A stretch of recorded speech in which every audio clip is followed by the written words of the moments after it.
Bună! Bine ați venit în bucătăria mea! Vă prezint astăzi o rețetă de ștolen cozonac german.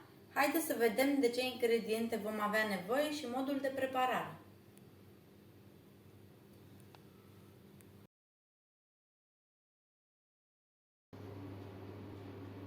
Pentru această rețetă vom avea nevoie de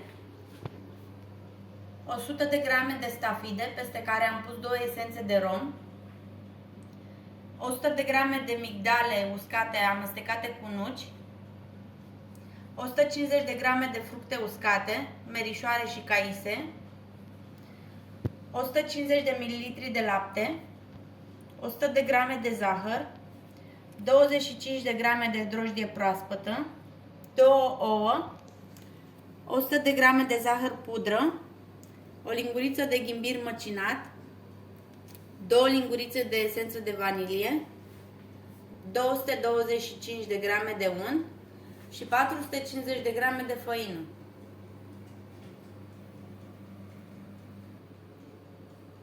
Într-un bol punem drojdia, laptele. Laptele trebuie să fie călduț.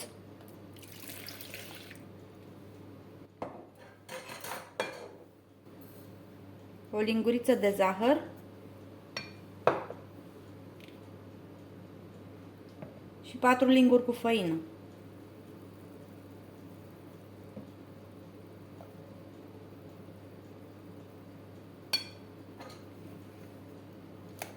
Amestecăm cu un tel.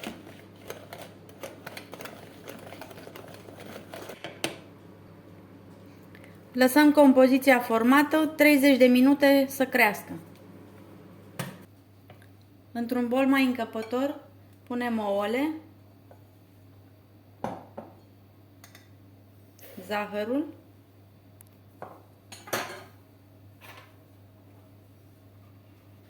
esența de vanilie,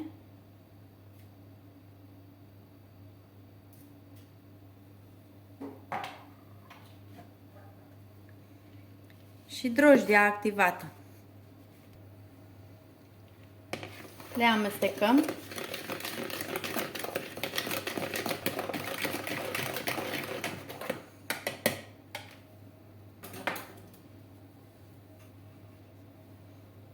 Apoi vom pune 10 linguri de făină.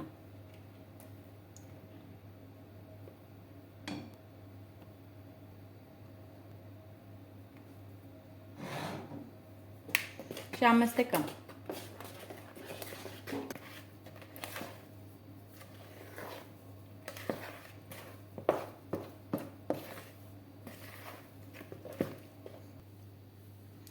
Vom lăsa compoziția astfel formată la dospit cam 30 de minute, acoperită cu o folie alimentară.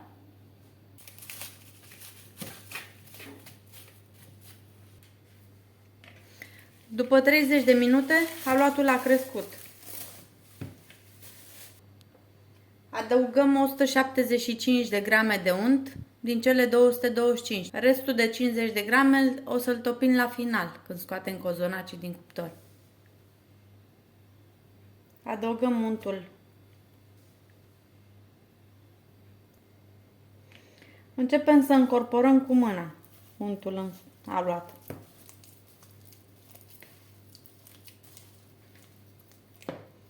Punem și făina rămasă.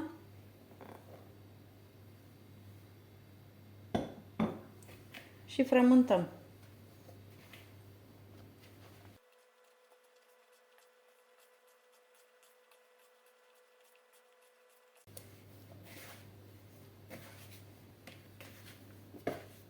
Vom pune aluatul pe blatul de lucru.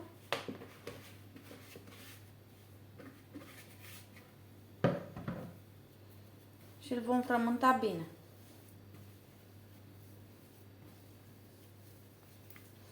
Este un aluat foarte lipicios, dar nu mai punem făină. Îl frământăm așa.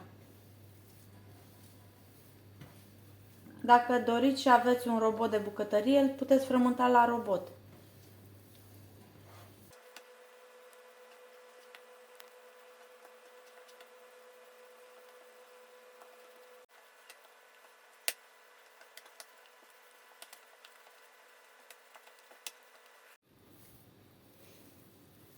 După 15 minute de frământare, aluatul nu se mai lipește de mâini. Este un aluat foarte moale. Cam așa trebuie să arate. Îl vom transfera în bol. Am acoperit bolul cu folie alimentară și îl vom lăsa o oră la dospit. După o oră aluatul a crescut. Îndepărtăm folia.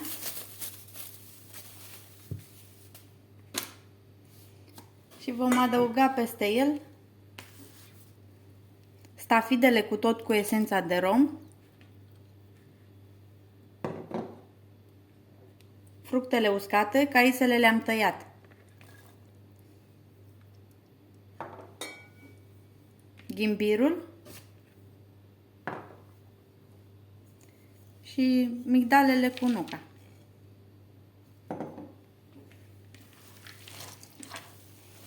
Vom frământa aluatul cu tot cu ingrediente.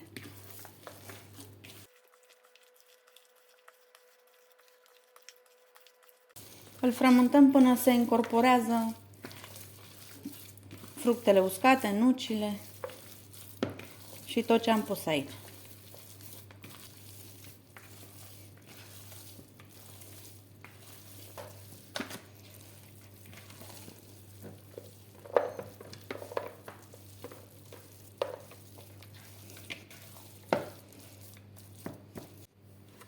Vom presăra făină pe blatul de lucru și vom răsturna aluatul.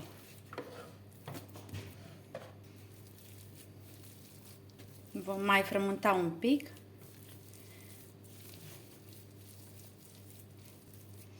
Și vom împărți aluatul în două bucăți.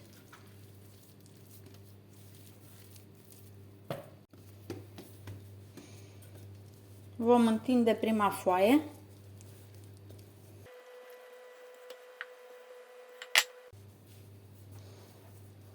Cam așa să fie de groasă. Apoi vom aduce partea aceasta, așa, și o vom lipi. Vom forma primul cozonac.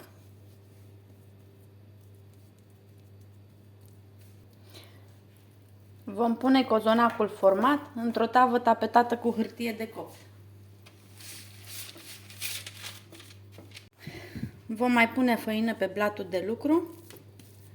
Vom proceda la fel și cu cea de-a doua parte de aluat. Am format cei doi cozonaci. Îi vom înveli cu un șervet și îi vom lăsa la loc călduț să crească pentru o oră. După ce au stat o oră la crescut, băgăm tava la cuptorul preîncălzit la 180 de grade.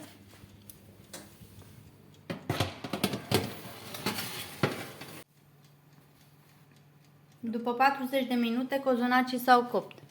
Îi vom scoate din cuptor și așa fierbinți îi vom unge cu unt.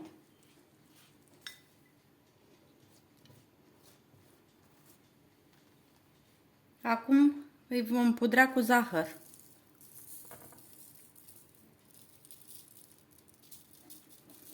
Vom pune zahăr pudră din abundență.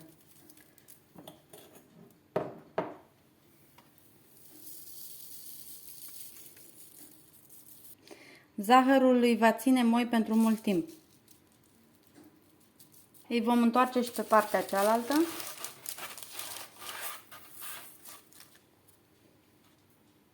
Și la fel, îi vom da cu unt și îi vom presăra cu zahăr. După ce i-am presărat cu unt și cu zahăr, îi vom pune pe un grătar să se răcească bine.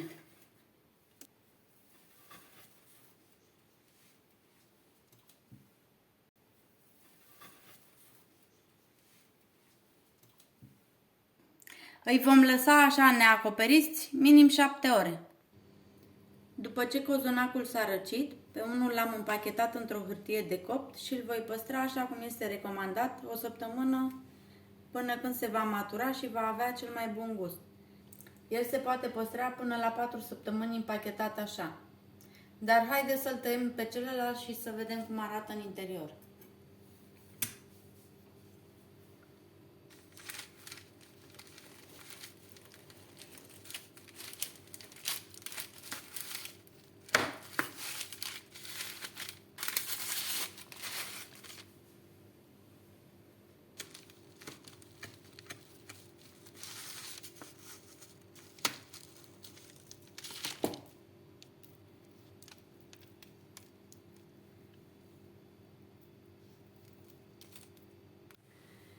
Mă bucur că ați urmărit rețeta de azi. Dacă v-a plăcut, dați un like și abonați-vă la canalul meu de YouTube. Vă mulțumesc!